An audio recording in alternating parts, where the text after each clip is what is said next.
अब बज़ाहिर देखिए इस हदीस पाक में रसूल कायनात सल्लल्लाहु अलैहि वसल्लम ने एक मफहूम बयान किया कि जो बंदा रमजानुल करीम के महीने का एहतराम नहीं करता, इसके अंदर रोजे नहीं रखता, इसमें इबादत और रियासत नहीं करता, और वो शख्स बदबख्त है, अपनी बख्शिश ना करवा सका, उसका बहाना था, अल्लाह ताला ने सामान्य बख्शिश मुहैया किया था, वो उसकी बरकत ना हासिल कर सका, तो फरमाया वो बदबख्त है।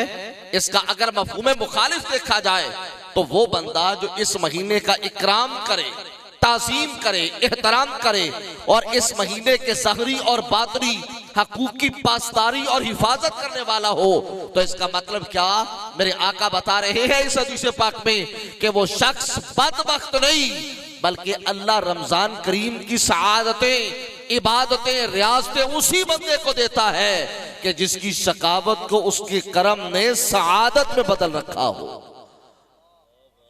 और ये माह मुबारक साया फिगन होने वाला है एक दिन के बाद, 2 दिनों के बाद, तो आज ही से नियत कीजिए। रसूल कायनात अलैहिस्सलाम रमजान करीम से पहले खुतबा इरशाद फरमाते और उसमें अपने हिसाब से मुखातिबों को फरमाते हमारे ऊपर ऐसा महीना साया फिगन होने वाला है, अल्लाह ताला अपनी रहमत के दरवाजे खोल देगा और अजाब वाले दरवाजे बंद हो जाएंगे, और इसमें रिस्क बढ़ा दिया जाएगा, और इसमें तुम्हारी इबादतों और तुम्हारी नेकियों का रेट ज्यादा कर दिया जाएगा, तुम्हारे नफल ये फर्जों के बराबर हो जाएंगे और फर्ज 70 फराइज के बराबर हो जाएंगे। और रसूल करीम सल्लल्लाहु अलैहि वसल्लम ने अपने असहाब को तैयार किया तो किस लिए किया, तालीम इरशाद फरमाई तो किस लिए इरशाद फरमाई। और मेरे आका गोया के इस आयत की तफसीर बयान कर रहे हैं, फरमाया फाला नुहयन्नहु हयातन तय्यबा, अल्लाह अपने करम से अपने बंदों को पाकीज़ा जिंदगी अता करना चाहता है, मगर पाकीज़ा जिंदगी उस बंदे को मुयस्सर आती है जो अपने आप को बदबख्तियों वाले अमल से निकाल के खुशबख्तियों वाले अमल में दाखिल कर देता है। फरमाया जैसे जैसे वो नेकी के कदम बढ़ाता चला जाता है, अल्लाह उस बंदे की सआदत मंदी में इजाफा करता चला जाता है। और रसूल कायनात अलैहिस्सलाम ने इस हदीस पाक में जो दूसरे स्टेप पे कदम रखते हुए इरशाद फरमाया था, बदबख्त है वो आदमी जिसको वालिदैन दोनों या दोनों में से कोई एक मिला और वो उसकी खिदमत करके जन्नत ना पा सका। और ये हदीस पाक अपने अंदर कितनी बड़ी वईद रखती है। इस तरह कभी अभी मुफ्ती साहब इरशाद फरमा रहे थे, आज हमारे यहाँ माँ बाप की कदर, माँ बाप की ताज़ीम, माँ बाप का एहतराम और माँ बाप की खिदमत के लिए वक्त ही नहीं है। आज बेटे से पूछा जाए माँ को वक्त देते हो? ओ जी दोनों पता काम करके मैं देने। आज बाप बिलक रहा है, माँ तरस रही है बेटे का चेहरा देखने को, मगर बेटे के पास फुर्सत ही नहीं है, बेटे के पास वक्त ही नहीं है। और फिर हमारा सवाल क्या है उलमा से, अपने मशाइख से कि जनाब वो हमारे मसाइल नहीं हल होते, बेबरकती हमारा मुकद्दर हो गई है, परेशानियां दुख तकलीफों ने डेरे लगा लिए, जहाँ पे हम कदम रखते हैं वहीं पे हमारे लिए घाटे आते हैं, वहीं पे हमारे लिए खसारे आते हैं, नुकसान आते हैं, हम कदम आगे बढ़ाते हैं हमारे कदम पीछे जाते हैं। और फिर आगे से क्या कहते हैं, जनाब पता नहीं केड़ी की तीनों फंस गए। मियां ये हदीस पाक समझना, मेरे आका ने क्या इरशाद फरमाया, बदबख्त है वो आदमी। जब नबी पाक ने फरमा दिया वो बदबख्त है तो सआदत मंदी कहां से ढूंढते हो, खुशबख्ती का तकाजा किससे करते हो, खुशबख्ती हमें कहां से मुयस्सर आ जाएगी। खुशबख्ती जो मिलनी थी वो तो रसूल कायनात अलैहिस्सलाम की शरीयत मुतहरा की पासदारी में मिलनी थी। खुशबख्ती हमें रसूल कायनात अलैहिस्सलाम के उसवा कामिला पर अमल करने की वजह से मिलनी थी। खुशबख्ती तो हमें फिर मुयस्सर आनी थी अगर हमने रसूल कायनात अलैहिस्सलाम के मुबारक फरामीन पे अमल किया होता। तो अगर हम जब शरीयत मुतहरा की पासदारी नहीं कर रहे, रसूल कायनात अलैहिस्सलाम के उसवा कामिला को छोड़ चुके और मुस्तफा जान रहमत अलैहिस्सलाम के फरामीन आलिया की परवाह किए बगैर जिंदगी गुजारते हैं, तो फिर क्यों सवाल करते हैं पता नहीं कौन सी किए की मुझे सजा मिलती है।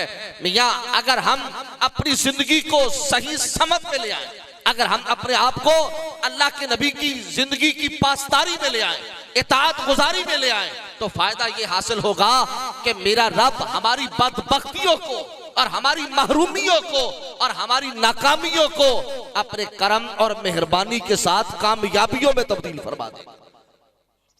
और देखिएगा रसूल कायनात सल्लल्लाहु अलैहि वसल्लम के सहाबा इकराम इस बात के गवाह हैं। आज हम तो कहते हैं मेरे पास वक्त नहीं है, मेरे पास टाइम नहीं है। मान लिया कि हमारी बहुत बड़ी बड़ी मसरूफियात होंगी, लेकिन बताइएगा रसूल कायनात से ज्यादा मसरूफियात है हमारी।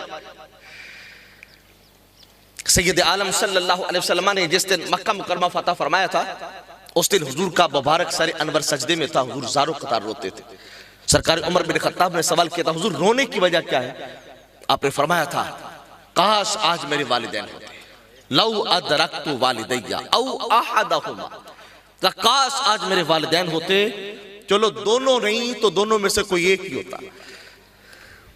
ये हुजूर दर्स देना चाहते हैं कि अगर है तो इनकी खिदमत करके अपनी शकावत को अपनी सआदत में बदलना, अपनी नाकामियों को अपनी कामयाबियों में तब्दील करना, अपनी महरूमियों को उसके करम के साथ अपना दामन भरने में तब्दील करना। फरमाया काश मेरे वालिदैन होते, दोनों नहीं चलो दोनों में से कोई एक ही होता। हुजूर आप क्या करते? आपने फरमाया बस मैं ये करता। हुजूर ने मिसाल दे के कहा, अना फी सलात आयशा वक़द क़रअतु फ़ातिहतल किताब सुम्मा तुनादी या मोहम्मद।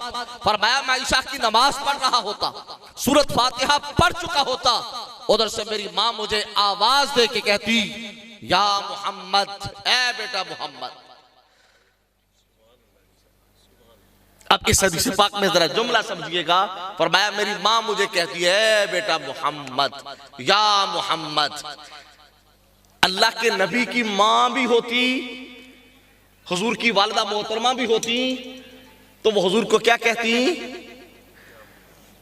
आप तवज्जो करेंगे मेरे इस जुमले की तरफ। हुजूर की वालिदा भी होती तो वो क्या कहती? या मोहम्मद। हुजूर की वालिदा भी होती तो क्या कहती? या मोहम्मद। अब इसका मतलब ये हुआ कि अगर हम अल्लाह के नबी को या रसूल अल्लाह कहते हैं तो ये कोई हमारा वो एक बिदातियों वाला अकीदा नहीं है, ये हमारा कोई बर्रे सगीर पाक हिंद का बना हुआ नजरिया नहीं, बल्कि ये वो अकीदा है जो अकीदा माहे मदीना ने अपनी उम्मत को अता फरमाया। फरमाया मेरी माँ मुझे आवाज देती, या मोहम्मद। मैं क्या करता? अना तरक्तु सला, मैं नमाज छोड़ देता। हुजूर आज मेरा काम बहुत जरूरी हो सकता है, आपका काम बहुत जरूरी हो सकता है, और फिर हम कहते हैं वो जी मैंने कोशिश बड़ी की थी लेकिन कामयाबी मुयस्सर नहीं आई। यह कामयाबी तो माँ बाप की खिदमत से मिलनी थी, माँ बाप की दुआओं से मिलनी थी। हम उस तरफ तो कदम न बढ़ा सके, हम उधर तो चल न सके। तो मेरे आका सल्लल्लाहु अलैहि वसल्लम ने अपने इस हदीस पाक से इतना बड़ा सबक और इतना बड़ा दर्स दिया। फरमाया अगर कामयाबियों के मुतमन्नी हो, अगर कामयाबियां चाहते हो और अगर अपनी शकावत को अपनी सआदत में बदलना चाहते हो तो फरमाया फिर क्या करना? जब तुम्हें तुम्हारी माँ आवाज दे तो फिर कीलो काल ना करना, इधर उधर की बात ना करना। फरमाया सारे काम छोड़ के सबसे पहले अपनी माँ की खिदमत करना। अल्लाह खिदमत का अजरो सवाब यह देगा कि तुम्हारे सारे अधूरे कामों को अपने करम से पूरा फरमा देगा। फरमाया आना, जब मेरे आका फरमाते मेरी माँ मुझे आवाज देती तो फिर मैं क्या करता? अजबतुहा लब्बैक या उम्मी। फरमाया मैं लब्बैक कहता हूँ, अपनी माँ के कदमों में हाजिर हो जाता। रसूल कायनात अलैहिस्सलाम ने इरशाद फरमा दिया, फरमाया बदबख्त है वो आदमी जिसको वालिदैन दोनों या दोनों में से एक मिले और फिर वो उनकी खिदमत करके जन्नत न हासिल कर सके। और आखिर में इरशाद फरमाया जिसके पास मेरा नाम नामी इसमें ग्रामी जिक्र किया जाए और वो मुझ पे दरूद ना पड़े।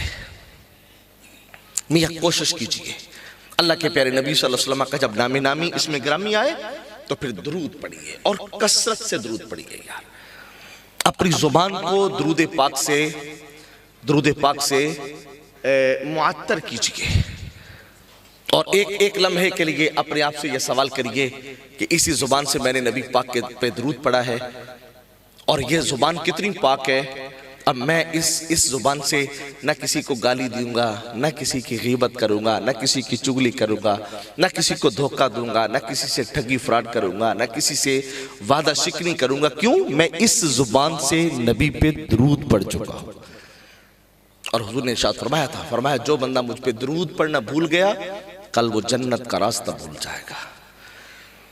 और हम अपने आप से सवाल कर सकते हैं कि आज सारे दिन में मैंने कितनी बार दरूद पढ़ा।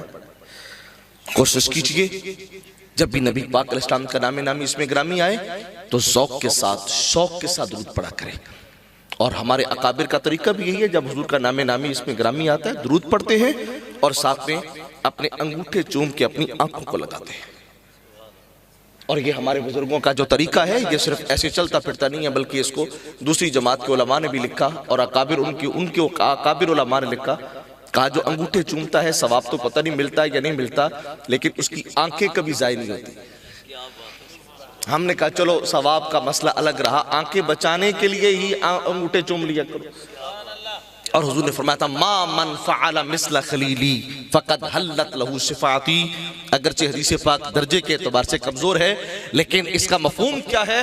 फरमाया जो बंदा जनाबे सिद्दीक़ अकबर के तरीके पे चलते हुए मेरा नामे नामी सुन के, इसमें ग्रामी सुन के दुरूद पढ़े और अंगूठे चूम के अपनी आंखों को लगाए, हुजूर फरमाते हैं अल्लाह मेरी शफाअत को उस बंदे के हक में हलाल फरमा देता है। अल्लाह ताला अमल की तौफीक बख्शे। व आखिर दावाना अनिल हम्दुलिल्लाहि रब्बिल आलमीन।